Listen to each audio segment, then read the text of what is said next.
Horor di puing radio Malabar Gunung Puntang, Bandung Selatan. Cerita penampakan hantu Si Bejo. Dilansir dari desjabar.com. Lokasi kawasan bekas radio Malabar Gunung Puntang, Cimaung, Banjaran, Bandung Selatan, Jawa Barat sering dikaitkan dengan horor cerita penampakan hantu di tempat bersejarah dunia tersebut. Kisah horor cerita hantu di puing bekas radio Malabar sering mewarnai kisah pada lokasi tersebut. Sering disebut sebagai hantu orang Belanda. Namun sebenarnya cerita tentang hantu yang terjadi di puing radio Malabar Gunung Puntang itu bukan orang Belanda.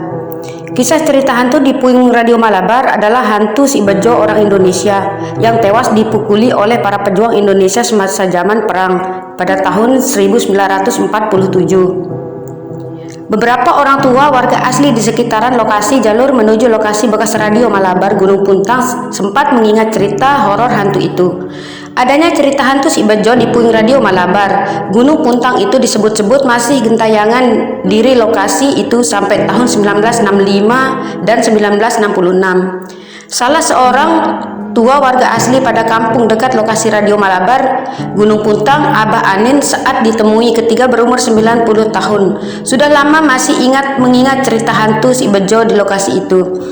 Abah Anin sewaktu dikonfirmasi Desjabar bersama sejumlah personel Perum Perhutanan Jawa Barat, diantaranya Budi Triana alias Yayan, mengisahkan cerita hantu Si Bejo di puing radio Malabar di Gunung Puntang, Bandung Selatan. Menurut Abah Anin, cerita hantu di puing radio Malabar Gunung Puntang bukan hantu orang Belanda, tetapi hantu Si Bejo. Si Bejo tewas dipukuli para pejuang Indonesia yang emosi. Sebab Si Bejo menjual komponen-komponen perangkat dari radio Malabar ke pasar Rongsok di Bandung. Kenang Abah Anin bercerita kepada Desjabar dan sejumlah personel Perum Perhutani. Abah Anin mengisahkan sekitar Mei atau Juni 1947 sekelompok pejuang Indonesia menuju bekas puing radio Malabar, berniat menggunakan kembali untuk keperluan perang menghadapi Belanda. Namun kata Abah Anin, ketika rombongan pejuang tersebut tiba di lokasi, seluruh komponen penting bekas radio Malabar sudah hilang. Setelah diselidiki, kenang Abah Anin, ternyata komponen-komponen tersebut dijual seseorang bernama Bejo yang baru sebulan datang ke kampung dekat radio Malabar Gunung Puntang itu. Para pejuang menjadi marah dan emosi, lalu memukuli Si Bejo sampai tewas. Sebab komponen-komponen bekas radio Malabar itu sangat penting digunakan untuk keperluan perang, mempertahankan kemerdekaan Indonesia, kenang Abah Anin. Menurut Abah Anin, walau selama ini pernah mendengar cerita hantu orang Belanda di lokasi puing radio Malabar, namun belum pernah melihat. Lain halnya hantu Si Bejo, menurut Abah Anin memang ada tanda-tanda kehadiran yang dirasakan oleh warga sekitar.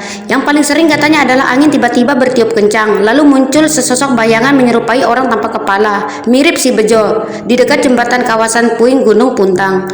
Itulah tempat dahulu Si Bejo tewas dipenggal setelah dipukuli, kenang Abah Anin. Soal di mana jenazah Bejo dikuburkan, Abah Anin hanya mengatakan mayat Si Bejo dikuburkan di hutan kawasan Gunung Puntang tersebut.